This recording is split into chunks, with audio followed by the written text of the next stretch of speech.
Welcome to CEO Money. I'm Michael Yorba. Thanks for joining with us. Sorry to have Brad Blazar. He is the founder of Learn to Soar on the show with me today. Brad, welcome to the show. Thanks for being here. Absolutely. It's great to be here. It's a pleasure.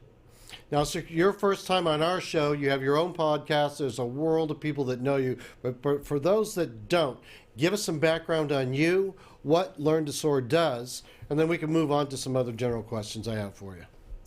Sure. First of all, I'm a two-time author. My first book came out early last year. It's called On the Wings of Eagles, Learning to Soar in Life. And it's really a compilation of messages and stories from some tremendous thought leaders and people I've interacted with or heard speak in business.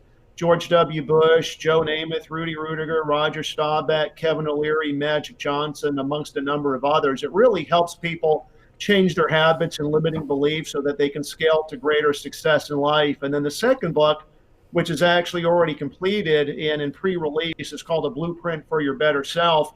That book actually will come out here in about another 60 to 90 days. But what we do essentially at Learn to Soar is we provide coaching and training to individuals and businesses, as well as speaking at corporate events as a keynote around the world. In addition to that, of course, we also have our podcast, which we've recorded there at Real News.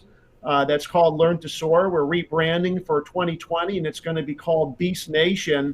And on that, we've interviewed some amazing thought leaders and athletes that have accomplished some amazing things. It really just is there to show people that once you set your mind to something and you have the desire and you commit to move forward, you can accomplish anything great in life you set your mind to. Now, one of your hallmarks is being successful at raising well over $2 billion in your career. Talk to me about asking for the capital. Coaching people on raising money has led me to the belief that there's two types of salespeople. There are salespeople, and then there are closers.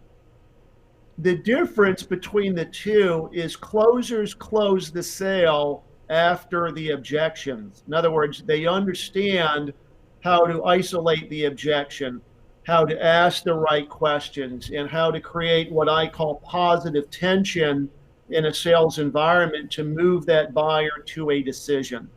Salespeople have basically been taught to be what I call too nice. As human beings, we're always raised, be nice to other people. And so when you get an objection, it's very, very common for the salesperson to say, great, let me send you some information, or I'll call you back next week. And what we typically find, of course, is that most people tend to go into that virtual black hole, never hearing back from the prospect, never closing the sale, continuing to call them day after day. And I'd rather find out right up front within the first 15 to 20 seconds whether somebody is a qualified buyer or not, and use the natural law of attraction rather than chase them continually. So I think the big difference really in asking for business as a closer is, number one, as I like to say, you got to have big brass balls. Number two is you have to be very well scripted and have the ability to say things to that prospect or to that person that move them forward to a decision or a future event. The expression that I've actually coined for salespeople is, man, quit selling the flirt. You're flirting with your prospect. Get around to actually closing the sale. All right. Talk to me about the lack of courage that most salespeople have. Because you've got to be able to handle rejection. You've got to be personable enough to communicate the real reason they should buy and understand what the seller is, what their reasons are for not buying. But that takes courage. You've got to go forward. Bring that out for us. Absolutely. I mean, I'll give you a great example. Zig Ziglar said, man, you can't sell the cookware without owning the cookware. Number one, is you have to have conviction in what it is you're selling. You have to have the belief that your product and service can actually help and add value to that individual. The second thing is you have to realize in sales and kind of adopt the concept, as I call it, some will, some won't, so what? The person you're talking to has asked you, hopefully, to be contacted. And so when you're talking to that individual, when you call them, you say, hey, Mike, I'm just reaching out to you. You asked me to give you a call if we had an opening or if we had something that might be of interest. That's why I'm calling you today. And, explain the opportunity, establish the value, et cetera, knowing in advance that more than likely you will get an objection. The objection really is nothing more than a smokescreen. And so very early in the sales process, when I am talking to people, I typically ask them, I'll say, on a scale of 1 to 10, how interested are you in our services or in our product?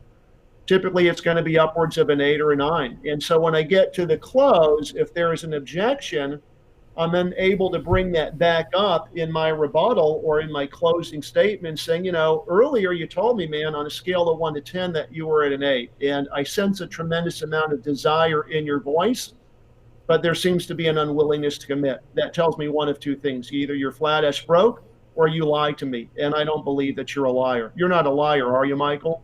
You see, that little positive tension right there creates the opportunity then to hopefully close on the next statement that comes out of that individual's mouth. When I was in the oil business, I had a prospect that I knew was qualified. He had the money, but for whatever reason, he was on the fence. And finally, one day, as a 25-year-old kid, because I started my oil company when I was 23, as I said, it takes two things to invest in an oil well. And the prospect said, what? And I said, it takes big balls and lots of money. Which of the two don't you have? And I bit my tongue. And after about 10 seconds, he said, tell me again how much 3 units in your drilling program costs. And I said, go to the checkbook and let's get you on board. He turned out to be one of our biggest clients ever. But again, it was that positive tension in having the balls to move forward in the process and realizing that people of wealth, people that have the ability to write you a check for 100, 500, $1 million, they want to be spoken to as equals. The problem with most salespeople, Mike, is they speak up out of desperation, and it comes across subconsciously. They don't realize they're doing it, but I guarantee the guy on the other end of the phone or the guy on the other end of the screen in a Zoom or Skype senses that.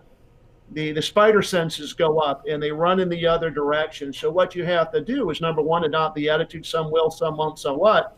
Speak directly to the prospect, and then more importantly, have the courage and have the balls to realize that most objections are exactly that. They're smoke screens, create some positive tension, isolate the objection if there truly is one, so that you're asking, other than the money itself, if you're telling me that you can't afford to do this right now, if we could figure out a way to make it financially affordable, would you be willing to move forward and sign up today? Those are the things that closers and salespeople have to work with on a daily basis. Boy, you're bringing me back to the old days of my life, I'll tell you. Really, I got into the industry in 1980 as a young 19-year-old commodity broker, so I remember all of that, and I did spend some time in the oil and gas business, which brings me back to you raising $2 billion. That's not easy for anybody to say that they did that. Tell our audience what you thought it took, or what you think it took, to really be able to obtain that kind of a benchmark for a performance as a salesperson. I'd be more than happy to. What I do now largely in our coaching and our training to business owners, CEOs, and entrepreneurs is really consulting on what we have found to be the 5 missing systems or structures that are prevalent in most businesses. It doesn't matter whether you own an automobile dealership, it doesn't matter whether you're a doctor, doesn't matter whether you're in the plumbing business. These are what I call the systems or structures that most businesses have. Number one is you need leads. You need people to talk to. Business is business. You got to be closing. You got to be making sales every day. So the first thing that I always tell the business owners, maybe you're not doing an effective job of using social media and driving leads to your sales team. The second thing is follow-up. We have statistically found it takes 7 to 15 touches to take a person through the journey of being a prospect to ultimately becoming a customer. And for a business owner or an entrepreneur, it's understanding the difference between a linear touch and a non-linear touch and the follow-up that takes place throughout that process. The third, man, is the easiest, and that is referrals. It is so sad that most businesses are not taking advantage of referrals. We have found in our business that the average customer relationship generates 5.7 referrals if you know how to ask for them properly. The third really is using what we call an explanation of services so that you're using the natural law of attraction, because I believe, Michael, it's better to attract business to you rather than be chasing for business. I'd like to find out in the first 15 seconds whether there's any intent of us ever doing business than chasing you over the course of 15 months. And then lastly, it's what I specialize in, and that is becoming a person of interest, so that within your region or your geography, you literally are the number one person in whatever it is you're doing. So that, for example, if somebody says to themselves, man, we got to call a plumber, you are the first plumbing company that comes to their mind. Or you are the first, you basically are the industry, if you will, as it relates to what it is you do. And so what I basically do with companies and people I work with is say, look, it's better to be on the outside looking in, because as the owner of your business, you're not seeing things that if you were just able to improve or tweak or do something a little differently, we could probably generate a 30 to 50% increase in your success over the next 9 to 12 months. Of these 5 areas, which one do you feel you're not excelling at? And then let's work on that to get you better leads, or to create better follow-up, or to create an explanation of service for you, so that when you explain to people what it is your company does, there's interest there and they're attracted to you so that they want to learn and know more. Got it. Well put. Brad, thanks for being a guest on today's show. Absolutely. It's been my pleasure. Thank you so much for hosting me. My pleasure. We'll see you soon.